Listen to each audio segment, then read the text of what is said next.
Hi all, ಎಲ್ರಿಗೂ ನಮಸ್ಕಾರ. ಇವತ್ತು ನಾನು ಈವ್ನಿಂಗ್ ಮಿನಿ ವ್ಲಾಗ್ನ ಹಾಕ್ತಾಯಿದ್ದೀನಿ. ಸೊ ಆಗಸ್ಟ್ 17th ಅಲ್ವಾ ಬೇಬಿ? 17th ರಾಕೇಶ್ ಅವ್ರ ಬರ್ಡೇ ಇದೆ.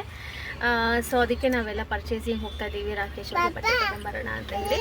ಸೊ ನಾವು ಎಲ್ಲ ಸಲ ಎಲ್ಲಿಗೆ ಹೋಗ್ತಾ ಇದ್ವಿ ಅಂತ ಹೇಳಿದ್ರೆ ವೆಂಕಟೇಶ್ವರಕ್ಕೆ ಹೋಗ್ತಾ ಇದ್ವಿ ಬಟ್ಟೆ ತೊಗೊಂಬರೋದಕ್ಕೆ ಎಲ್ಲ ಸಲ. ಬಟ್ ಈ ಸಲ ನಾವು ನಾಗರಬಾವಿ ಸರ್ಕಲ್ಗೆ ಹೋಗ್ತಾ ಇದ್ದೀವಿ. ಯಾವ್ದು ಬೇಬಿ ಸರ್ಕಲಲ್ಲಿ? ಝೂಡಿಯೋನ, AGO ಅಲ್ಲಿ ಎಷ್ಟೊಂದು ಇದೆ ಬಟ್ಟೆ ಅಂಗಡಿಗಳು, ಝೂಡಿಯೋ ಮತ್ತು AGO ಇದೆಲ್ಲ ಇದೆ. ಸೊ ಅಲ್ಲಿ ಜೆಂಟ್ಸ್ ಎಲ್ಲ ತುಂಬ ಚೆನ್ನಾಗಿ ಸಿಗುತ್ತೆ, ಕಲೆಕ್ಷನ್ಸ್ ಎಲ್ಲ ಇರುತ್ತೆ. ವೆಂಕಟೇಶ್ವರದಲ್ಲೂ ಚೆನ್ನಾಗಿರುತ್ತೆ. ಬಟ್ ಆದರೆ ವೆಂಕಟೇಶ್ವರದಲ್ಲಿ ನೋಡ್ಕೊಂಡು ಹೋಗೋದಾ? ಅಲ್ಲಿ ವೆಂಕಟೇಶ್ವರದಲ್ಲಿ ಅದ್ರ ಬಟ್ಟೆಗಳು ತುಂಬ ಹುಡುಕ್ಬೇಕು ನಾವು. ಜಾಸ್ತಿ ಲಾಟ್ ಎಲ್ಲ ಹಾಕ್ಬಿಟ್ಟಿರ್ತಾರೆ, ಹುಡುಕ್ತಾ ಇರಬೇಕು ಬಟ್ಟೆಗಳು. ಬಟ್ ಕಲೆಕ್ಷನ್ ಚೆನ್ನಾಗಿರುತ್ತೆ, ಬಟ್ ಜಾಸ್ತಿ ಹುಡುಕ್ಬೇಕು ಒಂದು ಸ್ವಲ್ಪ. ಸೊ ನೋಡೋಣ ಇಲ್ಲಿಗೆ ಹೋಗೋದು. ಸೊ ಅಲ್ಲಿಗೆ ಹೋಗ್ಬಿಟ್ಟು ಆಮೇಲೆ ಆ ಕಡೆ ನೆಕ್ಸ್ಟ್ ನಾಗರಬಾವಿ ಸರ್ಕಲ್ಗೆ ಹೋಗೋಣ ಅಂತ ಹೇಳ್ತಾ ಇದ್ದಾರೆ. ಈಗಾಗಲೇ ಟೈಮ್ ಆಗ್ಬಿಟ್ಟಿದೆ. ಅವಾಗಿಂದ ರೆಡಿಯಾಗಿ ಹಾಫ್ ಆನ್ ಅವರಿಂದ ರೆಡಿಯಾಗಿ ಸೊ ಇಷ್ಟೊತ್ತಾಯಿತು. ಅಲ್ಲೋಡಪ್ಪ, ಅಜ್ಜಿ ಬಂತು. ಚಿನ್ನಿ ಕೂತ್ಕೋ. ಸೊ ಇವತ್ತಿನ ಬ್ಲಾಗು ಶಾಪಿಂಗ್ ಬ್ಲಾಗ್ ಆಗಿರುತ್ತೆ. ಚೆನ್ನಾಗಿರುತ್ತೆ ಅಂತ. ಸೊ ನಾವಿವಾಗ ಇಲ್ಲಿ ವೆಂಕಟೇಶ್ವರ ಟೆಕ್ಸ್ಟೈಲ್ಸಿಗೆ ಮೇಲ್ಗಡೆ ಬಂದಿದ್ದೀವಿ. ಇಲ್ಲಿ ಜೆಂಟ್ಸಿಗೆ ಅಂಥೇಳಿ ಡ್ರೆಸ್ಸಸ್ ಎಲ್ಲ ಥರ ಕಲೆಕ್ಷನ್ಸ್ ಇರುತ್ತೆ. ಪಾರ್ಟಿ ವೇರ್ ಆಗಿರ್ಬೋದು, ಮತ್ತು ಫಾರ್ಮಲ್ ಡ್ರೆಸ್ಸಸ್ಸು, ಮತ್ತು ಇನ್ಫಾರ್ಮಲ್ ಅಂದರೆ ಸಿವಿಲ್ ಡ್ರೆಸ್ಸಸ್ ಆಗಿರ್ಬೋದು, ಈ ಥರದ್ದೆಲ್ಲನೂ ಸಿಗುತ್ತೆ. ಟಿ ಶರ್ಟ್ಗಳು ಮಿಕ್ಸಿಂಗ್ ಸೈಜ್ ಅಂತ ಒಂದು ಕಡೆ ಹಾಕಿರ್ತಾರೆ. ಒಂದಷ್ಟು ಸ್ಮಾಲ್ ಸೈಜು, ಲಾರ್ಜ್ ಸೈಜು ಮತ್ತು ಎಕ್ಸ್ಟ್ರಾ ಸ್ಮಾಲ್ ಈ ಥರದ್ದೆಲ್ಲನೂ ಇರುತ್ತೆ. ಅಂದರೆ ಏನು ಅಂತ ಹೇಳಿದ್ರೆ ಅದು ಬ್ರ್ಯಾಂಡ್ ಮೇಲೆ ಡಿಪೆಂಡ್ ಆಗುತ್ತೆ. ಇಲ್ಲಿ ಅಭ್ಯಂತೇನೋ ಆಟ ಆಡ್ತಿದ್ದಾನೆ. ಸೊ ಅದನ್ನು ಹಾಗೆ ಹಿಂಗೆ ವಿಡಿಯೋದಲ್ಲಿ ಮಾಡಿದೆ. ಸೊ ಇಲ್ಲಿ ನೀವು ನೋಡ್ತಾ ಇರ್ಬೋದು ಬೆಲ್ಟ್ಗಳು, ತುಂಬ ಕಲೆಕ್ಷನ್ಸ್ ಇದೆ ಬೆಲ್ಟ್ಗಳು. ಅಂದರೆ ತುಂಬ ಬ್ಲ್ಯಾಕ್ ಕಲರೇ ಇದೆ. ಸೊ ನಾನು ಯಾವುದ್ಯಾವುದು ಎಷ್ಟೆಷ್ಟಿದೆ ಅಂತ ಏನೂ ನೋಡೋದಕ್ಕೆ ಹೋಗಲಿಲ್ಲ.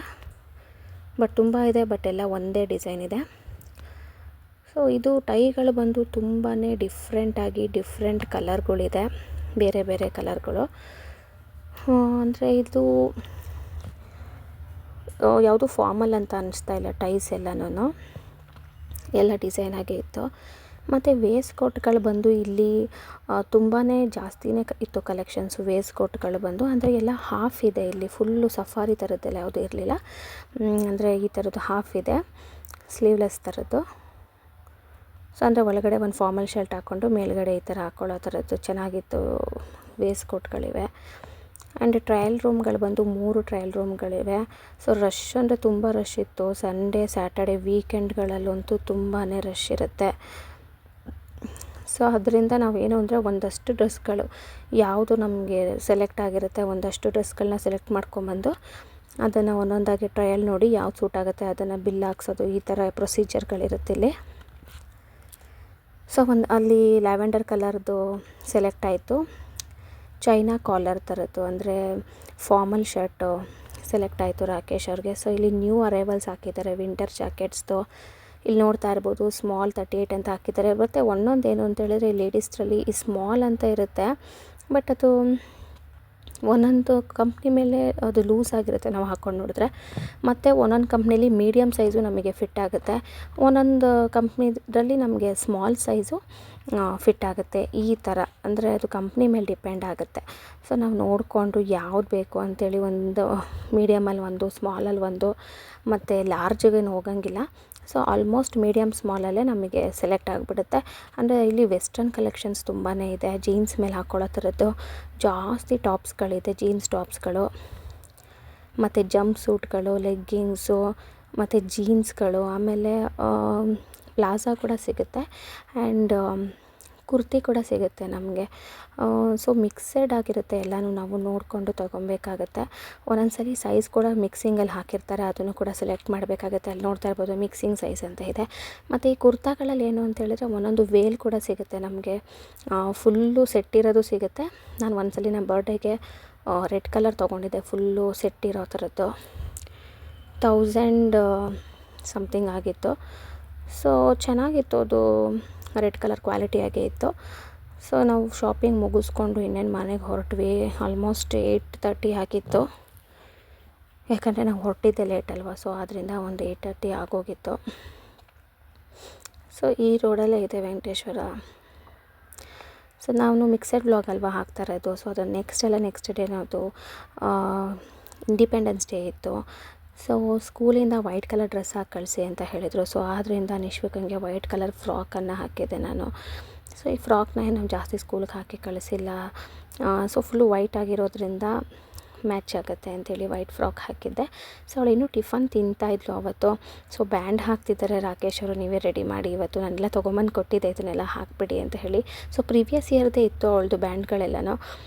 ಮತ್ತು ಇಂಡಿಯಾ ಮ್ಯಾಪ್ ಇದೆ ನೋಡಿ, ಅದು ಮಾತ್ರ ರಾಕೇಶ್ ಅವರು ಇವತ್ತು ತಂದಿರೋದು ಹೊಸದು, ಅದನ್ನು ಹಾಕಿ ಕಳಿಸೋಣ ಅಂತ ಹೇಳಿ. ಸೊ ಸ್ಕೂಲಲ್ಲಿ ಏನಾಗಿದೆ ಅಂತ ಹೇಳಿದರೆ ಇವಾಗ ಜನಗಣಮನ ಎಲ್ಲ ಹೇಳ್ಕೊಟ್ಬಿಟ್ಟಿದ್ದಾರಲ್ಲ. ಸೊ ಅದನ್ನು ದಿನ ಅವಳು ರೈಮ್ಸ್ ಥರ ಒಂದು ಟೈಮ್ ಹೇಳ್ತಾಳೆ. ದಿನಕ್ಕೆ ಒಂದ್ಸಲ ಏನಾದರೂ ಜನಗಣಮನ ಹೇಳಿಬಿಟ್ಟೆ ಅವಳು ಮಲ್ಕೊಳ್ಳೋದು ಅಥವಾ ಬೇರೆ ಏನಾದರೂ ಕೆಲಸ, ಒಟ್ಟಿನಲ್ಲಿ ದಿನಕ್ಕೆ ಒಂದ್ಸಲ ಹೇಳ್ತಾಳೆ. ಸೊ ಸ್ಕೂಲಿಂದ ಅವಳಿಗೆ ಒಂದು ಫ್ಲ್ಯಾಗನ್ನು ಕೊಟ್ಟು ಕಳಿಸಿದ್ದಾರೆ ಈ ಥರದ್ದು. ಸೊ ಇದೊಂದು ಹ್ಯಾಂಡ್ ಮೇಡ್ ಫ್ಲ್ಯಾಗ್ ಇದು.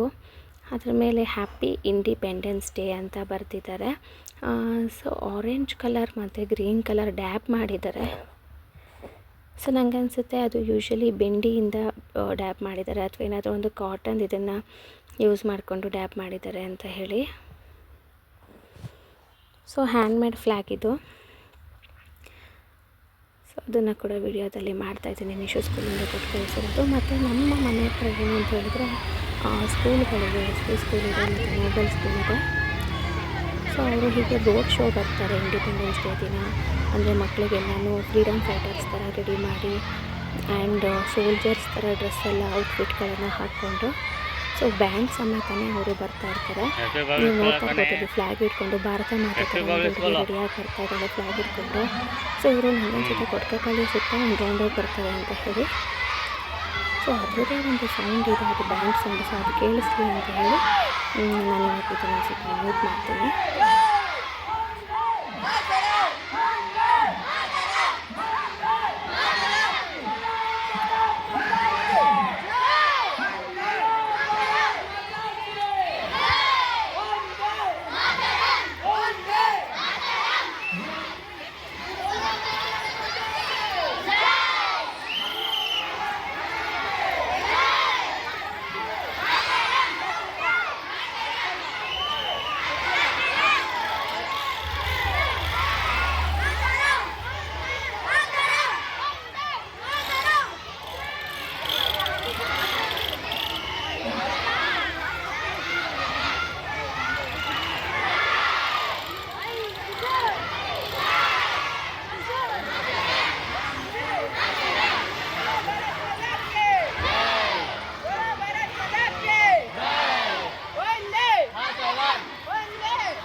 Naik dong apa?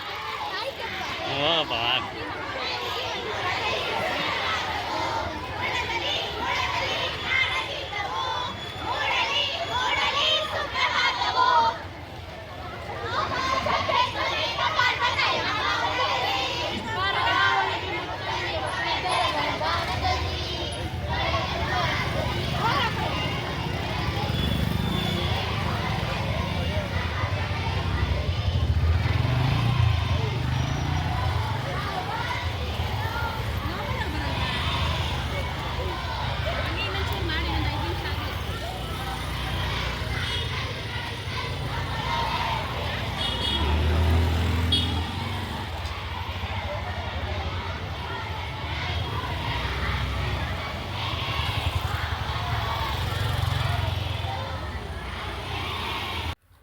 ಸೊ ಆ ಸ್ಕೂಲ್ದು ರೌಂಡ್ಸ್ ಹೋಗಬೇಕಾದ್ರೆ ಇಲ್ಲಿ ಅಭ್ಯಂತ ಕೈ ಮುಕ್ಕೊಂಡು ನಿಂತ್ಕೊಂಡ್ಬಿಟ್ಟಿದ್ದ. ಅವ್ನಿಗೆ ಏನಾದರೂ ಒಂದು ಸೌಂಡ್ ಕೇಳಿಸಿದ್ರೆ ಬ್ಯಾಂಡ್ ಥರದ್ದು ಅಥವಾ ಈ ಗಂಟೆ ಸೌಂಡು, ಬೆಲ್ ಸೌಂಡು, ಇದಕ್ಕೆಲ್ಲ ಅವನು ಭಕ್ತಿ ಭಾವಕ ಪೂರ್ಣವಾಗಿ ಅವನು ಕೈ ಮುಕ್ಕೊಂಡು ನಿಂತ್ಕೋತಾನೆ ಏನಾದರೂ ಈ ಥರ ಸೌಂಡ್ಗಳೆಲ್ಲ ಕೇಳಿಸ್ಕೊಂಡ್ರೆ. ಸೊ ಅವ್ರಿಗೆಲ್ಲ ಬನ್ನಿ ಹೋಗಿ ಅಂತ ಹೇಳ್ತಾ ಇದ್ದಾನೆ ನೋಡಿ. ಸೊ ಹುಡುಗರ ದಿನ ಅವತ್ತು ಮಾರ್ನಿಂಗ್ ಅನಿಸುತ್ತೆ, ಇದು ಬೆಳಿಗ್ಗೆನೇ. ಸೊ ಅವರು ಸ್ಕೂಲ್ಗೆ ಹೋಗೋಕ್ಕಿಂತ ಮುಂಚೆನೇ ಈ ವ್ಲಾಗನ್ನು ಮಾಡ್ತಾ ಇರೋದು. ಸೊ ನೆಕ್ಸ್ಟ್ ನಾನು ಅಂದ್ಕೊಂಡೆ ನೋಬಲ್ ಸ್ಕೂಲ್ ಕೂಡ ಬರುತ್ತೆ ಅಂತೇಳಿ ಅಂದ್ಕೊಂಡೆ. ಬಟ್ ನೋಬಲ್ ಸ್ಕೂಲ್ ಏನು ಬರಲಿಲ್ಲ. ಎಸ್ ವಿ ಸ್ಕೂಲ್ ಅವರಂತೆ ಅವರು. ಎಸ್ ವಿ ಸ್ಕೂಲ್ ಅವರು ಫುಲ್ಲು ಬ್ಯಾಂಡ್ ಸಮೇತ ರೌಂಡ್ ಹಾಕ್ತಾಯಿದ್ರು. ಅಂದರೆ ಅವರು ಆಲ್ಮೋಸ್ಟ್ ಈ ನಾಗರಬಾವಿ ಈ ಕೊಟ್ಕೆಪಳ್ಳಿಯ ಫುಲ್ಲು ರೌಂಡ್ ಹಾಕ್ತಾರೆ ಅಂತ ಅನಿಸುತ್ತೆ. ಸೊ ಅದಾದ ನಂತರ ಇನ್ನು ಹಬ್ಬ ಕೂಡ ಇತ್ತಲ್ವ. ಸೊ ಹಬ್ಬದ ಕ್ಲೀನಿಂಗ್ ಏನಿದೆ ನೋಡಿ, ಅದು ಈ ಆನೆಗಳ ಕ್ಲೀನಿಂಗ್ ಹೇಗೆ ಮಾಡ್ಕೋತಾ ಇದ್ದೀನಿ ನಾನು ಅಂತ ತೋರಿಸ್ತಾ ಇದ್ದೀನಿ. ಮಿಕ್ಸಡ್ ಬ್ಲಾಗ್ ಆಗಿರೋದ್ರಿಂದ ನಾನು ಇದನ್ನು ಕೂಡ ಅಪ್ಲೋಡ್ ಮಾಡ್ತಾ ಇದ್ದೀನಿ. ಏನು ಅಂತ ಹೇಳಿದರೆ, ಈ ಲೆಮನಿಗೆ ಒಂದು ಸ್ವಲ್ಪ ಸಾಲ್ಟನ್ನು ಹಾಕ್ಬಿಟ್ಟು ಈ ರೀತಿ ಉಜ್ಜಿದ್ರೆ ಅದು ಬ್ಲ್ಯಾಕ್ ಇರುತ್ತಲ್ಲ, ಅದೆಲ್ಲ ಹೋಗಿಬಿಡುತ್ತೆ, ಕೊಳೆ ಎಲ್ಲನೂ. ಬಟ್ ಆಮೇಲೆ ನಾನು ಸೋಪ್ ಹಾಕಿ ತೊಳೆದಿದ್ದೆ. ಸೊ ಅದು ಅಲ್ಲಲ್ಲೇ ನಿಂತ್ಕೊಂಡ್ಬಿಡ್ತು. ಏನು ಗೊತ್ತಾ, ನೀವು ಈ ನಿಂಬೆಹಣ್ಣು ಸಾಲ್ಟ್ ಹಾಕಿ ಉಜ್ಜಿದ ಮೇಲೆ ಅದನ್ನು ಹಾಗೆ ಬಿಡಬಾರ್ದು, ಇಮಿಡಿಯೇಟಾಗಿ ವಾಶ್ ಮಾಡಬೇಕಾಗತ್ತೆ. ಅಂದರೆ ಇದೆಲ್ಲ ವಾಶ್ ಆದಮೇಲೆ ನಾವು ಸೋಪನ್ನು ಹಾಕಿ ನೆನೆಯಾಕ್ಬಿಟ್ಟಿದ್ದೆ ನಾನು. ಸೊ ಅದು ಸೋಪಿಂದ ಹಾಗೆ ನಿಂತುಬಿಟ್ಟಿತ್ತು, ಎಷ್ಟು ವಾಶ್ ಮಾಡಿದ್ರೂ ಹೋಗಲಿಲ್ಲ ಮತ್ತೆ. ಸೊ ಏನು ಅಂದರೆ ನಿಂಬೆಹಣ್ಣು ಮತ್ತು ಸಾಲ್ಟ್ ಹಾಕಿ ವಾಶ್ ಮಾಡಿದ್ಮೇಲೆ ಎಷ್ಟು ನೀವು ಉಜ್ಜಿ ಕೊಳೆ ಹೋಗಿಸ್ಬೇಕು ಅಷ್ಟು ಹೋಗಿಸಿ, ಆನಂತರ ಇಮಿಡಿಯೇಟಾಗಿ ವಾಶ್ ಮಾಡಬೇಕು. ನೆನೆ ಹಾಕೋಂಗಿಲ್ಲ. ನೆನೆ ಹಾಕಿದ್ರೆ ಇದನ್ನು ಏನಾದರೂ ಕರೆ ಹಾಗಾಗೆ ನಿಂತ್ಕೊಂಡೇ ಬಿಡುತ್ತೆ. ಸೊ ಅಲ್ಲಿ ನೋಡ್ತಾ ಇರ್ಬೋದು, ಎಲ್ಲ ಬೆಳ್ಳಗಾಗ್ತಿದೆ. ಸೊ ಕಪ್ಪಗಿರೋದೆಲ್ಲ ಹೋಗ್ತಾ ಇದೆ. ಕ್ಲೀನ್ ಅಂತೂ ಆಗುತ್ತೆ, ಬಟ್ ನೆನೆ ಹಾಕಬಾರ್ದು ಅಷ್ಟೇ. ನೀಟಾಗಿ ಹಾಗೆ ಕೋಲ್ಡ್ ವಾಟ್ರಲ್ಲಿ ವಾಶ್ ಮಾಡಿಬಿಟ್ರೆ ಆಯಿತು. ಕೋಲ್ಡ್ ವಾಟ್ರ್ ಅಂತಲ್ಲ, ಒಂದು ವಾರ್ಮ್ ವಾಟ್ರಲ್ಲಿ ವಾಶ್ ಮಾಡಿದ್ರೆ ಸಾಕು, ನೀಟಾಗೆಲ್ಲ ಕ್ಲೀನ್ ಆಗುತ್ತೆ. ಸೊ ಕೆಲವರು ಯಾರು ಬಿಸಿನೀರಲ್ಲಿ ವಾಶ್ ಮಾಡಲ್ಲ ಅಂದ್ಕೊಂಡಿದ್ದೀನಿ ಇದನ್ನೆಲ್ಲ. ಸೊ ನಾನು ವಾರ್ಮ್ ವಾಟ್ರಲ್ಲೇ ವಾಶ್ ಮಾಡಿದೆ, ಮೀಡಿಯಮ್ ವಾರ್ಮ್ ವಾಟ್ರು. ಸೊ ತುಂಬ ಕ್ಲೀನಾಗಿ ಆಗಿತ್ತು, ಬಟ್ ನಾನು ನೆನೆ ಹಾಕಬಾರ್ದಾಗಿತ್ತು. ಸೊ ನೆನೆ ಹಾಕಿದ್ರಿಂದ ಸೋಪಿಂದೆಲ್ಲ ಹಾಗೆ ನಿಂತಿತ್ತು. ಸೊ ಈ 2 ಆನೆ ಮತ್ತು ಒಂದು ಹಸು ಕರು ಇದೆ. ಸೊ ಅದೆಲ್ಲನೂ ಅದೇ ರೀತಿಯಾಗಿತ್ತು. ಬಟ್ ಈ ಸ್ಟೂಲ್ಗಳು ಕಾಣ್ತಿದೆ ನೋಡಿ, ಅದೇನಿಲ್ಲ, ನೀಟಾಗಿ ವಾಶ್ ಆಯಿತು. ಸೊ ಬೇಗನೆ ಆಯಿತು ಸ್ಟೂಲ್ಗಳೆಲ್ಲನೂ. ಸೊ ಇದು ಆನೆ ಏನಿದೆ ಅಂತ ಹೇಳಿದ್ರೆ, ಇದು ನೋಡೋದಕ್ಕೆ ಚಿಕ್ಕದಾಗಿ ಕಾಣಿಸುತ್ತೆ, ಬಟ್ ಆದರೆ ಅದು ಎತ್ತಿದ್ರೆ ತುಂಬಾ ತೂಕ ಇದೆ. ಇದನ್ನು ಎಲ್ಲಿ ಬಂಗಾರಿ ಕಾಲ ಮೇಲೆ ಹಾಕ್ಕೊಂಡ್ಬಿಡ್ತಾಳೋ ಅಂತ ಅನಿಸ್ಬಿಟ್ಟಿದೆ ನನಗೆ ಎಷ್ಟೊಂದು ಸಲ. ಯಾಕಂದರೆ ಅವಳು ಚಿಕ್ಕವಳಾಗಿದ್ದಾಗ ಒಂದು ಸಲ ಎಳೆದು ಕಾಲ ಮೇಲೆ ಹಾಕ್ಕೊಂಡ್ಬಿಟ್ಟಿದ್ಲು. ಆಮೇಲೆ ಹೆಬ್ಬೆಟ್ಟು ಒಂಥರ ನೀಲಿಗಡ್ತಂಗೆ ಆಗ್ಬಿಟ್ಟಿತ್ತು ಚಿನ್ನಿದು. ಸೊ ಇದನ್ನು ಆವಾಗಿಂದ ಟಿ ವಿ ಹತ್ರ ಇಡೋದು ಬಿಟ್ಟು ದೇವ್ರ ಮನೇಲಿ ಇಡ್ತಾಯಿದ್ದೀವಿ. ಈ ಸ್ಟೂಲಲ್ಲಿ ಹಾಕ್ಬಿಟ್ಟು, ಸ್ಟೂಲ್ ಮೇಲೆ ಈ ಕಡೆ ಒಂದು ಆನೆ ಮತ್ತು ಆ ಕಡೆ ಒಂದು ಆನೆ, ಈ ಥರ ಸ್ಟೂಲ್ ಮೇಲೆ ಇಟ್ಬಿಡ್ತೀವಿ. ಸೊ ಅದು ಭಾರ ಇರೋದ್ರಿಂದ ಈ ಮಕ್ಳು ಏನಾದರೂ ಕಾಲ ಮೇಲೆ ಹಾಕ್ಕೋಬಾರ್ದು ಅಂತ ಹೇಳಿ ಸಿಗಲ್ಲವಲ್ಲ ದೇವ್ರ ಮನೇಲಿ ಇಟ್ಬಿಟ್ರೆ. ಸೊ ದೇವ್ರ ಮನೆಗೆ ಹೋಗ್ದಂಗೆ ಬೀಗ ಹಾಕಿದ್ರೆ ಆಯಿತು. ಸೊ ಅವ್ರೇನು ಹೋಗ್ಬಿಟ್ಟು ಅಲ್ಲೆಲ್ಲ ಎತ್ಕೊಳ್ಳೋದಕ್ಕೆಲ್ಲ ಏನೂ ಹೋಗೋದಿಲ್ಲ. ಸೊ ಅಲ್ಲಿ ಡಿಸೈನ್ಗಳಲ್ಲಿ ಕರೆಗಳೆಲ್ಲ ಕೂತಿರುತ್ತಲ್ಲ, ಅದೆಲ್ಲ ಹೋಗುತ್ತೆ. ಫುಲ್ಲು ಒಟ್ಟು ನೀಟಾಗಿ ವೈಟ್ ಅಂತೂ ಆಗಿತ್ತು. ಸೊ ನೀವು ಕೂಡ ಏನಾದರೂ ವಾಶ್ ಮಾಡೋದಿದ್ರೆ ಈ ರೀತಿಯಾಗಿ ವಾಶ್ ಮಾಡಿ. ಬಟ್ ರಾಕೇಶ್ ಅವರು ಏನು ಹೇಳ್ತಾಯಿದ್ರು ಅಂತ ಹೇಳಿದ್ರೆ, ಸ್ವಲ್ಪ ಹುಣ್ಸೆಹಣ್ಣು ಹಾಕ್ಕೊಂಡು ವಾಶ್ ಮಾಡಿದ್ರೆ ಸಾಕು, ಇದನ್ನು ಈ ರೀತಿ ನಿಂಬೆಹಣ್ಣು ಸಾಲ್ಟೆಲ್ಲ ಏನೂ ಹಾಕೋದು ಬೇಡ ಅಂತಲೇ ಇದ್ದರು. ಬಟ್ ಆಮೇಲೆ ಏನು ಅಂದರೆ, ನಾನು ವಾಶ್ ಮಾಡ್ತಿದ್ದಾಗ ನೋಡಿ ಎಷ್ಟು ಚೆನ್ನಾಗಿ ಹೋಗ್ತಿದೆ ಅಂತ ವಾಶ್ ಮಾಡಿಬಿಟ್ಟೆ. ಬಟ್ ಆಮೇಲೆ ಏನು ಅಂತೇಳಿದ್ರೆ, ನಾನು ತಿರ್ಗಾ ಇದನ್ನು ವಾಶ್ ಮಾಡಿಬಿಟ್ಟು ಹಾಗೆ ಬಿಟ್ಟೆ ಒಂದು ಸ್ವಲ್ಪ ಹೊತ್ತು. ಮತ್ತು ಸೋಪಲ್ಲಿ ವಾಶ್ ಮಾಡಿದೆ ಇದನ್ನು, ಇದು ನೀಟಾಗಿ ಆಗಲಿ ಅಂತ. ಸೊ ಆಮೇಲೆ ಏನಾಯಿತು ಅಂದರೆ, ಅಲ್ಲಲ್ಲೇ ಆ ಸೋಪಿಂದು ಬ್ಲೂ ಕಲರ್ ನಿಂತ್ಕೊಂಡ್ಬಿಡ್ತು. ಸೊ ಅವಾಗ ಅನ್ನಿಸ್ತು, ರಾಕೇಶ್ ಹೇಳ್ದಂಗೆ ಹುಣ್ಸೆಹಣ್ಣಲ್ಲಿ ತೊಳಿಬೇಕಿತ್ತ ಅಂತ. ಬಟ್ ಏನು ಅಂತಂದರೆ, ಹುಣ್ಸೆಹಣ್ಣಲ್ಲಿ ವಾಶ್ ಮಾಡಿದ್ರೂ ಬೆಟರೇ. ಬಟ್ ಇದರಲ್ಲಿ ವಾಶ್ ಮಾಡಿದಾಗ ನಾವು ಇಮ್ಮಿಡಿಯೇಟಾಗಿ ನೀರು ಹಾಕಿ ನೀಟಾಗಿ ವಾಶ್ ಮಾಡಿಬಿಟ್ಟು ಒಂದು ಬಟ್ಟೆಲಿ ಒರೆಸ್ಕೊಂಡ್ಬಿಡ್ಬೇಕು ಅದನ್ನು. ಸೊ ಅವಾಗ ಚೆನ್ನಾಗಾಗುತ್ತೆ. ಸೊ ನಾನು ಹೇಳಿದ್ನಲ್ಲ, ರಾಕೇಶ್ ಅವ್ರ ಬರ್ಡೇಗೆ ಶಾಪಿಂಗ್ ಹೋಗಿದ್ವಿ ಅಂತೇಳಿ. ಸೊ ಅವತ್ತಿಂದಿದು. ಸೊ ರಾಕೇಶ್ಗೆ ಕೇಕ್ ಕಟ್ ಮಾಡ್ಸೋಣ ಅಂತ ಹೇಳಿ, ಸೊ ಮಕ್ಕಳೆಲ್ಲ ಬಂದಿದ್ದರು. ಸೊ ನೇಸರು, ದೈವಿಕು ಮತ್ತು ರೇಖಾ ಸಿಸ್ ಅವರು ಎಲ್ಲರೂ ಬಂದಿದ್ದರು. ಸೊ ಕೇಕ್ ಕಟ್ ಮಾಡೋಣ ಅಂತ ಹೇಳಿ, ಸೊ ನನಗೆ ಚಾಕ್ಲೇಟ್ ಫ್ಲೇವರ್ ತುಂಬ ಇಷ್ಟ ಅಂತೇಳಿ ಸೊ ಚಾಕ್ಲೇಟ್ ಫ್ಲೇವರ್ದೇ ತೊಗೊಂಬಂದಿದ್ದೆ. ಸೊ ಬರ್ಡೇ ಈವ್ನಿಂಗ್ ನಾವು ಕಟ್ ಮಾಡ್ತಾಯಿದ್ವಿ. ಸೊ ಏನು ಅಂತೇಳಿದ್ರೆ, ಅವ್ರ ಕಝಿನ್ ಇದ್ದಾರೆ, ರಾಕೇಶ್ ಅವ್ರ ಕಝಿನ್ಸ್ ಇದ್ದಾರಲ್ಲ, ಸೊ ಅವರು ಒಂದು ಕೇಕನ್ನು ತರ್ತಾರೆ ಯಾವಾಗಲೂ ಕಟ್ ಮಾಡೋದಕ್ಕೆ ಅಂತ ಹೇಳಿ. ಸೊ ನಾನು ಕೂಡ ಒಂದು ಆರ್ಡ್ರ್ ಮಾಡಿದ್ದೆ ಕೇಕು. ಈ ಥರ ಪ್ಲೇನ್ ಅಂದರೆ, ನನಗೆ ಈ ಬ್ಲ್ಯಾಕ್ ಫಾರೆಸ್ಟ್ ಆಗಲಿ ಮತ್ತು ಕೋಲ್ಡ್ ಕೇಕ್ ಆಗಲಿ ಇದೆಲ್ಲ ನನಗೆ ಇಷ್ಟ ಆಗೋದಿಲ್ಲ. ಐಸ್ ಕೇಕ್ ಆಗಿರ್ಬೋದು, ಬ್ಲ್ಯಾಕ್ ಫಾರೆಸ್ಟ್ ಆಗಿರ್ಬೋದು. ಸೊ ನನಗೆ ನಾರ್ಮಲ್ ಕೇಕ್ ಇಷ್ಟ ಅಲ್ವಾ ಅಂತ ಹೇಳಿ, ಸೊ ನಾರ್ಮಲ್ ಚಾಕ್ಲೇಟ್ ಕೇಕನ್ನೇ ಈ ರೀತಿ ಮಾಡಿಸಿದ್ದೆ. ಸೊ ತುಂಬ ಚೆನ್ನಾಗಿತ್ತು ತಿನ್ನೋದಕ್ಕೆ. ಬಟ್ ಅಂದರೆ ತಂದಿದ ತಕ್ಷಣ ತಿಂದ್ಬಿಟ್ರೆ ಇನ್ನೂ ಸ್ಮೂತಾಗಿರುತ್ತೆ. ಬಟ್ ಅದೇ ನಾವು ಫ್ರಿಡ್ಜಿಗೆ ಇಟ್ಟಿದ್ವಿ. ಸೊ ಏನು ಅಂತ ಹೇಳಿದ್ರೆ, ಇವರು ರಾಕೇಶ್ ಅವ್ರ ಕಝಿನ್ದು ಇಬ್ಬರದು 1 ಡೇ ಡಿಫ್ರೆನ್ಸ್ ಅಷ್ಟೇ ಬರ್ತಡೆ. ರಾಕೇಶ್ ಅವ್ರದ್ದು 17th, ಇವ್ರದ್ದು 16th, ಅವ್ರ ಸಿಸ್ಟರ್ದು ಕಸಿನ್ ಸಿಸ್ಟರು 16th, ರಾಕೇಶ್ ಅವ್ರದ್ದು 17th. ಸೊ ಈಗ ಆಗಿರೋದ್ರಿಂದ ಸೊ ಅವ್ರ ಬರ್ಡೇ ದಿವಸ ಕೇಕ್ ಕಟ್ ಮಾಡಿದರು ಆಲ್ರೆಡಿ. ಬಟ್ ಆದ್ರೂ ಇವರು ಬರ್ಡೇ ಅಲ್ವಾ, ಸೊ ಇಬ್ಬರದ್ದು ಬರ್ಡೇ ಇರೋದ್ರಿಂದ ಕಟ್ ಮಾಡ್ತಾಯಿದ್ದಾರೆ. ಸೊ ಚೆನ್ನಾಗಿತ್ತು ಅನಿಸುತ್ತೆ ಚಾಕ್ಲೇಟ್ ಫ್ಲೇವರು. ಸೊ ಹುಡುಗರು ನಿಶು ಚಾಕ್ಲೇಟ್ನ ಇಷ್ಟಪಟ್ಟು ತಿಂತಾಳೆ ಅಂತ ಅಂದ್ಕೊಂಡೆ, ಬಟ್ ಇನ್ನೂ ಇದೆ ಚಾಕ್ಲೇಟು ಫ್ರಿಡ್ಜಲ್ಲಿ, ಹಾಗೆ ಇಟ್ಟಿದ್ದೀನಿ, ಏನೂ ಖಾಲಿ ಆಗಿಲ್ಲ. ಸೊ ಚಾಕ್ಲೇಟ್ಸ್ ಎಲ್ಲ ನಮ್ಮ ಮನೆಯಲ್ಲಿ ಎಲ್ಲರೂ ತಿನ್ನೋದು ಕಮ್ಮಿನೇ, ಸೊ ತಿಂದರೆ ನಾನೇ ತಿನ್ನಬೇಕಷ್ಟೇ. ಸೊ ಚೆನ್ನಾಗಿರುತ್ತೆ ಈಗೆಲ್ಲ ಕಸಿನ್ಸ್ ಎಲ್ಲ ಸೇರಿಕೊಂಡು ಕೇಕ್ ಕಟ್ ಮಾಡಿದಾಗ. ಸೊ ಇದು ಬ್ಲ್ಯಾಕ್ ಫಾರೆಸ್ಟ್ ಅಂತ ಅನಿಸುತ್ತೆ. ಸೊ ಇವ್ರವ್ರ ಕಸಿನ್ ನಿಖಿಲ್ ಅಂತ ಹೇಳಿ. ರಾಕೇಶ್ ಅವ್ರ ಕಸಿನ್ಸು ಆ್ಯಕ್ಚುಲಿ 5 ಮೆಂಬರ್ಸ್. ಅವರೆಲ್ಲ ಇಲ್ಲೇ ಟ್ರಿಪ್ಗೆ ಹೋಗಬೇಕು ಅಂತಂದ್ರೂ ಏನೇ ಇದ್ರೂ ಅವರು 5 ಮೆಂಬರ್ಸ್ ಯಾವಾಗಲೂ ಹೋಗ್ತಾ ಇರ್ತಾರೆ, ಬರ್ತಾ ಇರ್ತಾರೆ. ಸೊ ಇವಾಗ ಅಮ್ಮಂಗೆ ಕೇಕನ್ನು ತಿನ್ನಿಸ್ತಾ ಇದ್ದಾರೆ.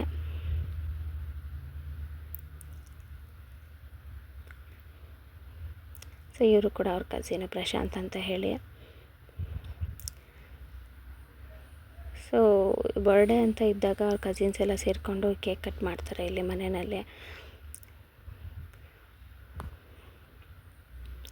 ಸೊ ರಾಕೇಶ್ ಅವ್ರ ಬರ್ಡೇ ಕೂಡ ಆಯಿತು. ಬಟ್ ಆದರೆ ನಾವು ಬರ್ಡೇ ದಿವಸನೇ ಎಲ್ಲಾದರೂ ಹೋಗಿ ಬರೋಣ ಅಂತ ಅಂದ್ಕೊಂಡಿದ್ವಿ. ಬಟ್ ಆದರೆ ನಾವು ಹನುಮಾನ್ ಟೆಂಪಲ್ಗೆ ಹೋಗಿ ಬಂದ್ವಿ ಅವತ್ತು ಬರ್ಡೇ ದಿವಸ.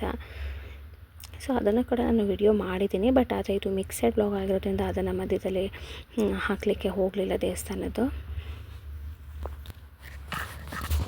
ಸೊ ಯಾರೆಲ್ಲ ನನ್ನ ಚಾನಲ್ ಫಸ್ಟ್ ಟೈಮ್ ನೋಡ್ತಿದ್ದಾರೆ ಎಲ್ಲರೂ ಕೂಡ ಅದಕ್ಕೆ ಒಂದು ಲೈಕ್ ಮಾಡಿ, ಹಾಗೂ ಸಬ್ಸ್ಕ್ರೈಬ್ ಮಾಡಿ, ಹಾಗೂ ಕಮೆಂಟ್ ಕೂಡ ಮಾಡಿ.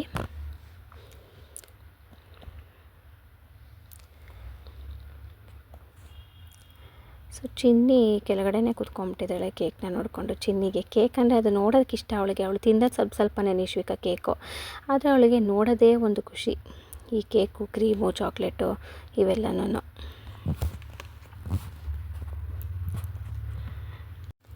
ಸೊ ಬರ್ಡೇ ಎಲ್ಲನೂ ಆಯಿತು. ಆಮೇಲೆ ನಾನು ಫ್ರಿಡ್ಜಲ್ಲಿ ಕೇಕನ್ನು ಉಳಿದಿರೋ ಅಂಥದ್ದನ್ನು ಇಟ್ಟಿದ್ದೆ. ಸೊ ಎಲ್ಲರಿಗೂ ಕೊಟ್ಟಾದಮೇಲೆ ಸೊ ಎಷ್ಟು ಲೇಯರ್ಸ್ ಹಾಕಿರ್ಬೋದು ಕೇಕು ಅಂತ ನೋಡಿದೆ. ಸೊ ಇಷ್ಟು ಲೇಯರ್ಸ್ ಹಾಕಿದ್ದಾರೆ. ಕೇಕು ಹೇಗೆ ಕಾಣ್ತಿದೆ, ಒಂಥರ ಡಿಫ್ರೆಂಟಾಗಿ ಚೆನ್ನಾಗಿ ಕಾಣ್ತಿದೆ ಅಂದ್ಬಿಟ್ಟು ಸೊ ಇದನ್ನು ಕೂಡ ನಾನು ರೆಕಾರ್ಡ್ ಮಾಡಿಕೊಂಡೆ. ಸೊ ಅವತ್ತು ಚಿಕನ್ ರೆಸಿಪಿ ಮಾಡ್ತಿದ್ದಾಗ ಇದನ್ನು ವಿಡಿಯೋ ಮಾಡಿದೆ. ಧನ್ಯವಾದಗಳು.